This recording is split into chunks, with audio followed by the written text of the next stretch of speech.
Hi besties. So sorry for this audio. I did not bring my mic. I was like, should I bring my mic? I won't bring my mic. I don't know what I'm gonna need it for. This is what I was gonna need it for. Anyways, I'm here in Chicago. I'm dog sitting. This dog right here, you can see a little bit of, is my sister's dog. So my dog nephew, he's a Scottish Terrier and he's a Pisces and he's not even 1 year old yet. So SOS, please save me. I'm not really the best person to dog sit because I'm a little bit lazy when it comes to physical activity, and this dog goes out like 4 times a day and he's hyper and he's a puppy, so but I was free, so here I am. Like free as in they didn't have to pay me to dog sit, not free as in like I didn't have anything to do. I have lots to do, aka stay at home. I can't wait to go home. Literally, I'm so excited. But it's like a week. I just now dropped off my sister and her partner at the airport, and let the party commence. Knox is already vomited all over my blanket. So I gotta watch that today. Anyways, since basically all I'm doing this week is watching this dog and feeding him all day, let's read. Let's do some reading. I got this book for Christmas. My sister's partner, Chris, got this for me. So thank you, Chris. And I run a shop and I primarily sell bookmarks. And I literally don't have a bookmark. This is a Christmas tag. So I didn't bring any bookmarks with me. I don't know what the hell I was thinking. I have this. This is Gods of Jade and Shadow by Sylvia Moreno Garcia. She also wrote Mexican Gothic, which you might know of or have heard about. I've had this on my radar for a very long time. I think it came out a long time ago now. 2020. That's not that long. But I've had obviously my eye on this because I am Maya. I'm Mopa and Maya, and this is about Mayas. Wow. Crazy. Maya mythology. So that's exciting, but I feel like I might save this to be my first read of the year. I also have the audiobook. My library, New York Public Library, has an audiobook available, so I might save it for the first read of the year because my first read of 2020 was a Indigenous voices, so that'd be a great vibe. But what I currently have that I bought when I got to Chicago, Queen of Myth and Monsters by Scarlett St. Clair. This is the second book to King of Battle and Blood. This is a romance fantasy. What the heck? What the hell? Which is a little comic in the back. What the hell? Why are there a bunch of pages in the back that are just empty? Interesting. So I have this. I also brought my Kindle and I have a bunch of books on my Kindle to read from Kindle Unlimited. So I don't know what we're gonna read first. I also have some audiobooks. I have Ledge by Stacey McEwen. No, I don't think that's her name. But I have Ledge, and I started that, and it started off really strong. That's like very Nordic cold vibes. So I think I also wanted to finish before the end of the year Kingdom of Villains, which I have on my Kindle. I don't know why I can't just freaking finish that book. There's nothing bad about it. I don't know why I haven't finished it. So wish me luck. That's the reading plans. I'll update you when I figure out what to read first. But right now, I don't feel like reading. I'm a little bit hyper because I only slept for 3 hours. And my mom was saying that I'm probably just running on adrenaline because I had to wake up and drive.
Hi besties, how are you?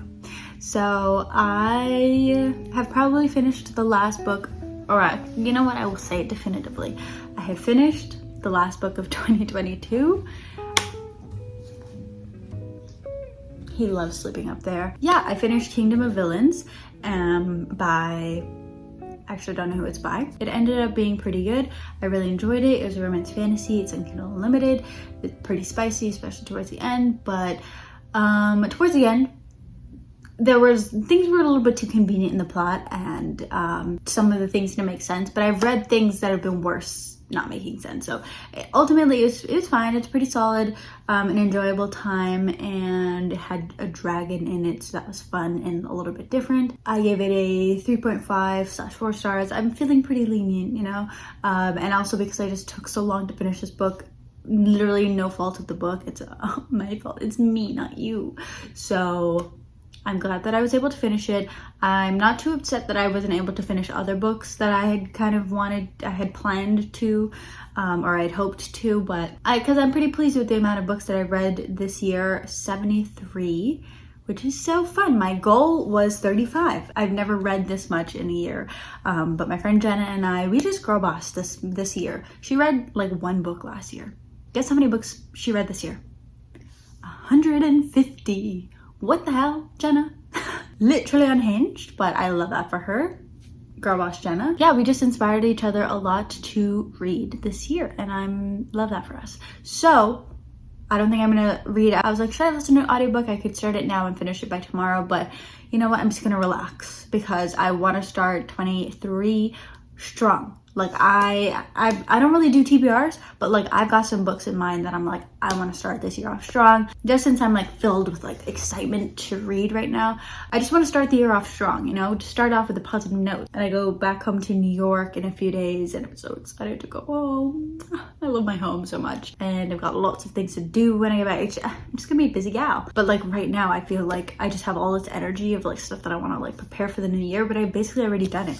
I have my new planner. I've already set it all up. Like it's cute. And I've also been working by Hobonichi. My reading journal is set up. Honestly, I was watching a reading journal flip through today, and I was like, damn, I should have put that in my reading journal too. But it's kind of too late. My reading journal, I wish I could redo it, but you know, it's all done. Like I need to let it go. Actually might have to go in and change some things though, so we'll figure it out. But last night, since I couldn't do any reading because dogs were being crazy, I was like, I'm gonna redo my Notion. So I really did a nice fun little revamp. I'm gonna show you just a quick little thing. I might show you more in depth at some point, but I don't keep my promises usually, so I will show you a little bit now. But this is my Notion, very cute, very vibes now. And I just kind of redid the homepage, but I specifically want to show you the book section. I kind of posted it on my Instagram, and some people were asking for an in-depth look at it. So this will be your little in-depth in case actual in-depth doesn't come along. I don't know. I had these tables before, but I was watching a Notion. I wanted to figure out how to do this, the like little gallery thing. So I was watching a little Notion video, but I literally have no patience watching those. I figured out how to do this. Very fun, very nice. But in the process, I was like, you know what? I should add some more columns. I forget what we call these. Properties, just so that it can be more convenient. Let me quickly explain. I won't really use this progress bar here. I don't really care about that so much. That's not the point of what this is for. This is the fantasy section. It used to just be high fantasy books, but I was like, you know what? I think I'll just have it be a general fantasy, like long-term TBR. And then down here is my romance fantasy. But let's first go through fantasy. So normally when I want to like what's the next book to read and I don't really know, I will sometimes go for the length and then like work from there of like what a book is about. And so very important for me, because I listen to mostly audiobooks, the length, you know, in hours, and most of these are just at 1x speed, and I think only a couple of them actually have the 2x speed. Like down here, The Thief, I just added this one, it's 4 hours at 2x speed, so you know, I can just come in and know how long it'll be. Also, just sometimes I need to mentally prepare myself for how long some of these books are. And I also put in pages. And even in books I've already read, I just put them in just so that it could all look nice. And the format, this is also very important for me because whenever I'm like, okay, let's listen to this book, but where the hell is it? Where's the audiobook? And then I spend so much time looking at Audible, Scribd, Library, audiobooks.com. Literally just, they're all over the place. So I went and did all the work last night and I put in where they all are, although Scribd does have like an evolving, ever-changing library, so I'll just have to keep up with that, I guess. And I also have a physically owned section, or sometimes they don't even have an audiobook. Like this one, The Ninth Reign, doesn't have an audiobook. Please, just make an audiobook. I just really want to read that book, but I prioritize physical reading of romance fantasies. Okay, anyways. And then I also put the genre, which is kind of not important to me here, and I don't, whatever. But it exists, you know, I just wanted a fun little column, I guess. And so down here, the romance fantasy, this one is one that I specifically will, I think, use a lot to decide what to read next, because picking out a romance fantasy to read, because they're usually physical reads, I want to get it right, and I want to like read a good one. And I'm very much a mood reader. That's a big point here.